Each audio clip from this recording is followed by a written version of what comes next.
Blog Talk Welcome Radio. everyone to the Big Coop with Coop.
Welcome to the Big Scoop with Coop, your host Coop. And today we have a guest, and it's actually Nick Dalmacy. He is the owner and producer of Dalmacy Films. Welcome to the show. All right, what's going on? All right. Ladies and gentlemen, before I go any further, let me just tell everyone a little bit about Nick Dalmacy. He actually produced a movie called Scorn, and on January 28, 2011, he was at the San Diego Black Film Festival, and he was actually nominated for Best Picture and Best Drama. Now, Nick, before we even get into how you actually got to where you are now, let's start from the beginning. Who or what influenced you to become a movie writer and a producer? I've been a fan of I've been into movies since I was a little kid, pretty much. And I guess I got the bug after seeing Raiders of the Lost Ark, where I was able to, I pretty much was just amazed by all the action and the story and the spectacle. And I was very much interested in, became interested in how they did a lot of the effects and a lot of the action and stuff like that. So, it basically took me to another world, especially back in the, being, young. And although I wasn't the only child, I was the youngest child, but where all my brothers and sisters were pretty much way older than me, I was, the only kid around me, so I didn't have any other kids to play with. So I was basically caught up in movies, and that was during the advent of VHS, and I was able to basically just get myself lost in watching a bunch of movies and everything else. So that's how I got started. Okay. Well, a lot of people these days, they feel that they can watch a movie and they think it's so easy to jump into producing and jumping into acting. Now, see, it seems like that you started at a young age, like you said, and you actually got into the movie industry. And at what point in time, now, was it at that movie right there is what made you become a producer? Or was that just a complete start? Well, I was mainly more of a fan of films at that age. I didn't really have much of I didn't have a lot of, I would say, push or support to, really want to pursue this. Being in a household, growing up in a household, of, doctors and lawyers and stuff like that. Not lawyers, but, other type of professions. Pretty much, the arts wasn't really a huge, thing for anybody to try to go after. And so, it was one of those things where I was pretty much, it was a hidden passion. I didn't really share it too much with a lot of people. Whenever you go to school, everybody's talking about being either a doctor, a lawyer, businessman, things like that. I didn't, go to anywhere that had that influenced people to want to get into the arts. or acting, or, we didn't do a lot of school plays, and, there was hardly any multimedia things, and I didn't have access to a lot of equipment. But one thing I could say is that when my brother brought home a home video camera, like one of those big ones back in the 80s, that's when the bug really, really, started to take place. But, of course, it was my brother's, and I didn't have that much access to it. But when I was able to play around with it, I would always, create a lot of, scenarios with my toys and everything else, and my imagination would run wild. And it wasn't really until I turned, I think I turned maybe about 19 when I decided, what, I'm just going to go after my, what I love, about my passion. Right. I just started, I went to school, I took classes and everything else, and I started learning more and more the process. I buried myself in a lot of books and magazines, and, just started, teaching myself, about the business. I started watching a lot of news programs and, Entertainment Weekly, Entertainment Tonight, looking at the magazines every week and stuff like that, and just going to the movies, going to the movies a lot. I went out by myself. I just basically get lost in it. And that's what pretty much got me into wanting to get into the business. At first, I wanted to start off as a writer, but, reading about how, a lot of writers get scrutinized out of the whole process back in those days, I just said, what, maybe I could get into directing. And, of course, it's nothing but, just to do it, just dive yourself in there. And after my first music video that I directed, I just basically, that was something that I knew, what, that sealed my validation into wanting to do this as a career. I was like, this is what I want to do. This is not just a fad. This wasn't something that I felt I wasn't good in. Of course, practice makes perfect, and, I just basically dug into it, and I started writing some scripts and everything else, and, it led me to what I've, done today between, from music video to Scorn, from music video to a short film I did out here called Genesis, and then Scorn, and then my next short film that I just completed. Okay. Well, that sounds good, because it is great to see someone from a childhood age take something they love and they run with it to when they become into their adulthood and they make a career out of it. That's something that a lot of people haven't accomplished today, and they just sit there and dream about it. But you actually took that step and did it. Now, since you did mention about some of your current movies and short films that you've done, who are some of the actors and actresses that you enjoy working with? Well, one thing is, in terms of actors, I remember in Scorn, I really had a great pleasure of working with some good talent. Darrell White, who's a up and coming comedian as well, and he pretty much helped create. He basically helped create that balance of comedy and drama in a hard-hitting film like Scorn. And I also had the pleasure of working with him as well on my current short film, Sins of the Wicked, where he plays the lead, and he's also a producing partner on this project. I also had the pleasure of working with Tawanda Austin. She's like, a gem. She has a lot of potential, and, she's pretty much a go-getter. She does the best work she can, and she doesn't bring any type of drama or prima donna type of attitude, and everything else. And if you need Tawanda for something, she'll be there for you. Also, Maurice Thompson is like a trooper.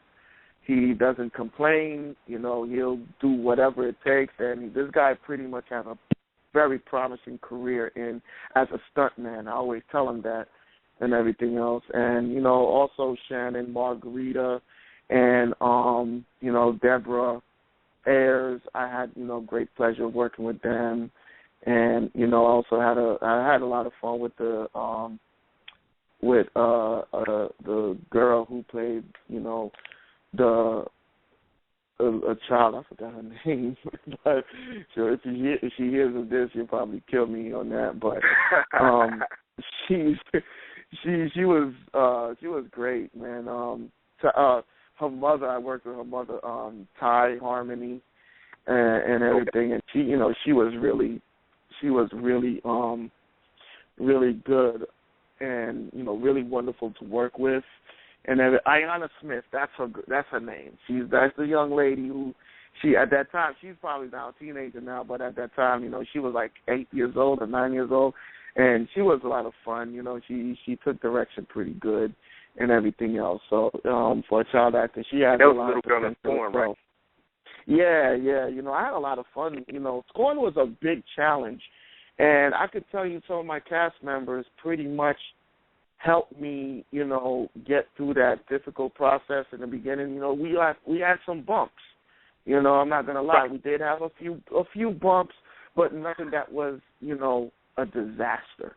You know, and everything else. We were limited. It is low budget. It is independent, and it's just certain things that comes with the territory. You just have to just keep on pushing, and this is where you have to let your creativity come about, you know, because this is a creative process, you know, and a lot of people forget about that. You know, it's about creativity. It's not just about, you know, camera, point, shoot, action. You know, you just got to be creative. How are you going to do this? How are you going to overcome your challenges? And this cast, you know, pretty much was very good with a lot of the conditions that we faced. You know, we had a lot of, like I said, we had quite a few bumps and everything else. But still, at the end, it was still fun. We still had a lot of fun. Yeah, I know. I would pretty much work with those guys in a heartbeat. You know, I mean, and I had the pleasure of working with some of them in my short film. You know, that I just recently shot to about 3 weeks ago. So that was a lot of fun with them. And that's what I want to bring up also. Ladies and gentlemen, a lot of people don't know, but I was part of the short film also as a voiceover, as a Detective Steve.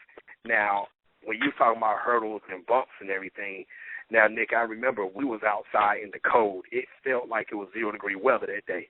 And right. I wonder, she was a trooper that day. And, I mean, she going out there, you know, doing her thing, doing her part and everything. And it was outside freezing. And you was out there, the camera crew, everybody was out there. And I know I enjoyed it, and I see what type of hard work and dedication and determination that you do put into your movie. And that's one thing I do have to call out right now. Ladies and gentlemen, also just to tell you, when this movie comes out, Sins of the Wicked, please make sure you go check this movie out. This is a movie to see. And since we're talking about Sins of the Wicked and Scorn, do you believe Sins of the Wicked will have the same success as Scorn? I don't really look into a whole lot of that. You know, I don't look into, you know, whether a film is, you know, if I work on a film, if I did something that it's getting, you know, going to be successful, whether it's, you know, accolades or, you know, financial. I could tell you the main thing that I focus on is just pretty much creating the best picture that I can possibly make. You know, that's my main focus. I was pretty much surprised of some of the accolades that Scorn was getting. You know, I can be my toughest critic, you know, and I think anybody who works on their projects, you know, they're always their toughest critic. You know, you always want more, especially when you're working with a limited budget. With a limited budget, you know, and resources, you know, you're gonna end up not realizing your vision 100%.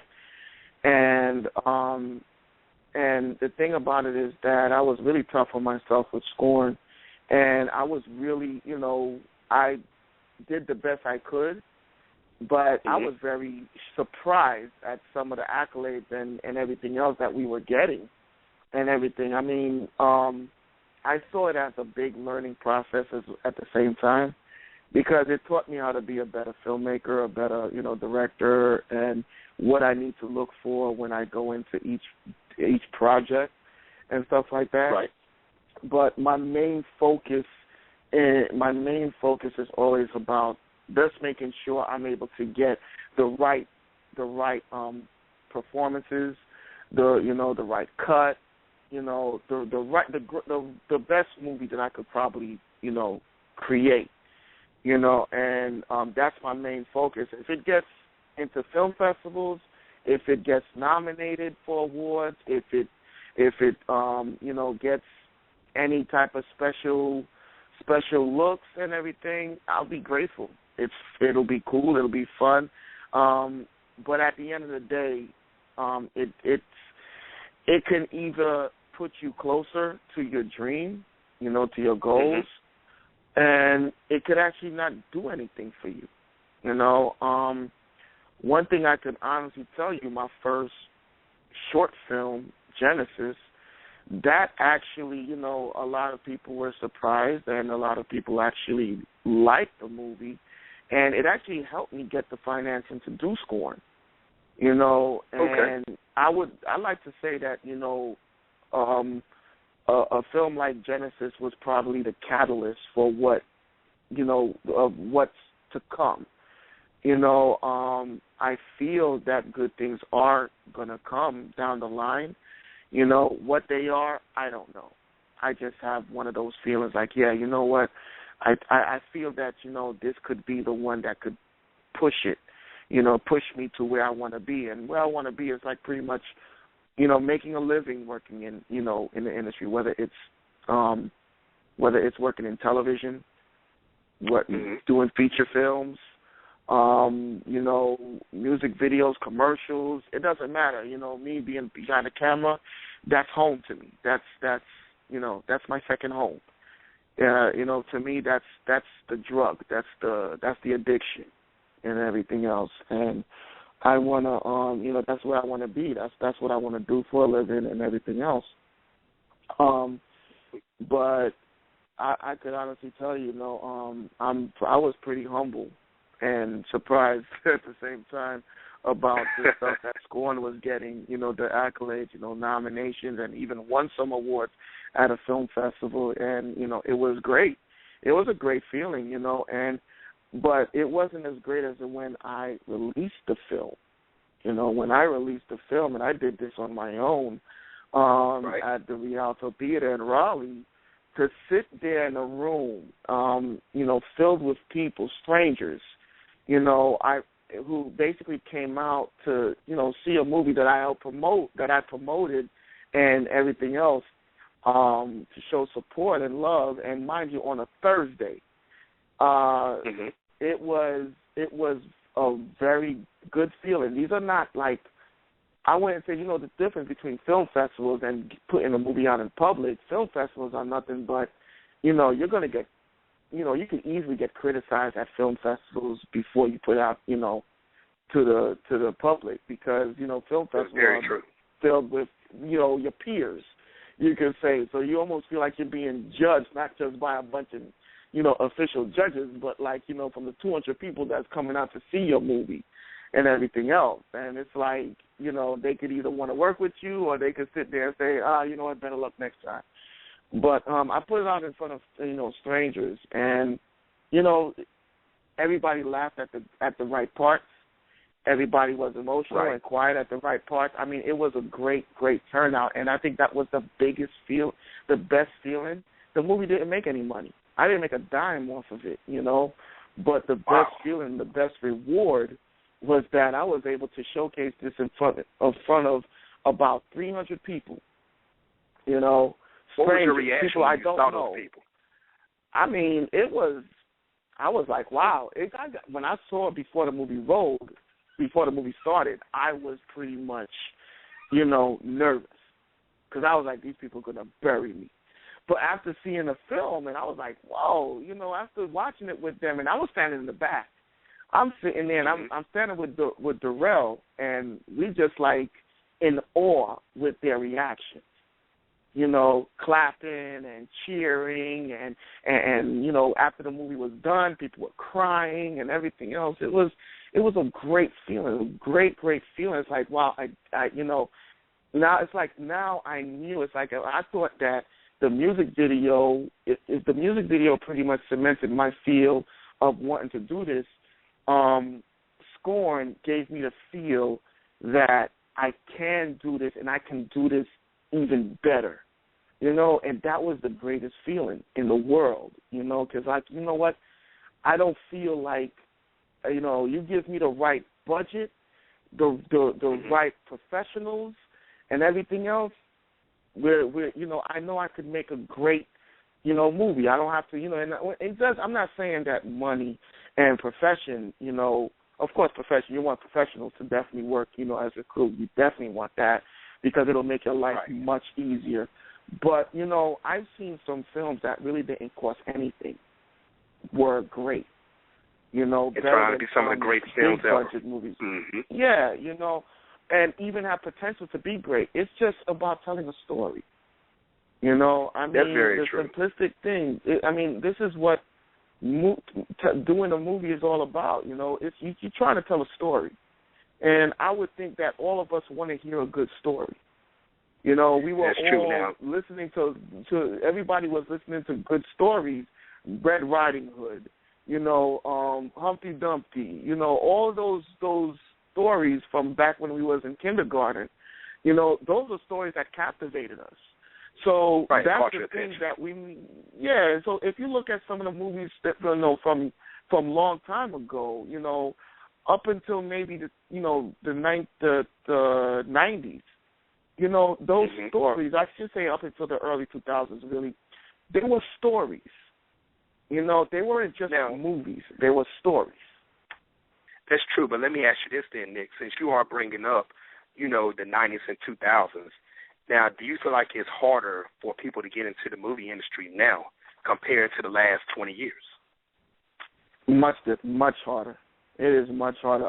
Right now the market is so saturated. Technology, everything is franchised. The paradigm has shifted. Within the entire industry. It's like there was a point in time where there was actually stages to get to where you want to go. Of course, doing feature films is the mecca. And then, but before, back in the day, people was able to cut their teeth in commercials or music videos and then segue over to features. Nowadays, music videos don't mean anything anymore. Nepotism to me is at a high. It is truly, it's gotten so worse with who you know. You know what I'm saying? It's like you could do so much, and you gotta push and push and push, to really, make it in the door. It just imagine 1,000 people trying to cram into one little door. That's exactly what the exact analogy I like to basically compare, how it is to get into the business. It's not just and for a lot of people, you got a lot of people who just settling to be a jack of all trades. Where they basically invest in equipment and they go around local, just stay local and shoot people's weddings or shoot people's events, business owners, commercials and stuff like that. Technology is making it very accessible and very easy for anyone to be a filmmaker. That's both a gift and a curse. It's a gift because it gives people the opportunity, whereas back in the day, it was just film. Now you got videos. You could buy a $400 camera and you can shoot something. Is it going to be good? It may be good. But, you know, the thing is that the market is saturated. And to give you a perspective, Sundance Film Festival, which is one of the, you know, biggest film festivals in America, they used to, back in the 90s, they used to have their submission. They would have a submissions, the amount of submissions they got would be like maybe 100 or 200 submissions. All right? Okay. Now, today, we're talking about 2,000 submissions. Whoa. Okay, you know? Big difference. I mean, the competition is staunch right now. It is so high. It is so high. You have to pretty much, I mean, you can't just pick up a camera, get your friends together, and shoot something, and then send it over there without them probably taking it and tossing it away. You really have to spend the money. You really have to not cut corners. And if you do cut corners, it has to be in a very creative and very slick way. You know, but the bottom line is to tell a story. You know, because at the end of the day, you know, you may not have high-end cameras. You may not have a Red or Alexa. You may not have 16-millimeter film. You know, you don't have the budget for film, period. But even if you was to take a camera like maybe a T4i, you know, a $400, a consumer camera or a pro-consumer camera, you know, just try to make your story, you know, give it the simple beginning, middle, end. You know? I definitely understand. Well, Nick, it seems like that we're almost running out of time, but okay, well, it seems like we're almost running out of time, but one last thing I do want you to mention on. Now, what advice would you give any male or females that are trying to become future producers, writers, actors, actresses? They're trying to get their foot in the door. What would you tell that person or people? Learn the craft. And you don't necessarily have to go to film school to learn the craft. The good thing about technology is that you have so much at your fingertips right now. You do have YouTube. You know, you could basically learn everything that's anything about film making and film studies on YouTube. Bury yourself in a lot of movies. Watch a lot of the behind the scenes on the DVDs. You know, learn about the industry. Learn as to what's going on in the industry. You know, because it changes ever so often. Be inspired and just do it. Practice. Write as many scripts as possible. You'll find like your very first script may be, you know, may be very novice-ish, you know, but, you know, you get into your second script, your third script, your fourth script, you're going to notice the better, you know, it's getting better. You know, just, you know, shoot films, you know, shoot stuff, be confident, and don't let anybody tell you that you can't do it.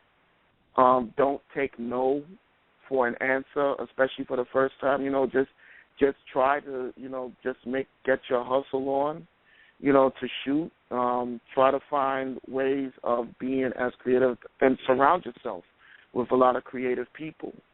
You know, that's okay. You know, pretty much the best advice because, you know, it's a little bit more. If you want to really make it in this business, it's not just about picking your friends and family and, you know, shoot something and you call it a movie, and it's still it is very rough because at the end of the day,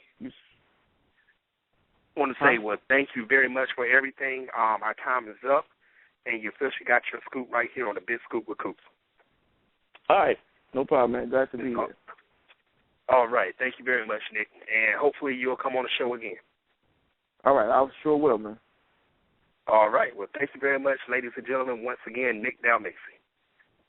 You have a great night. You too.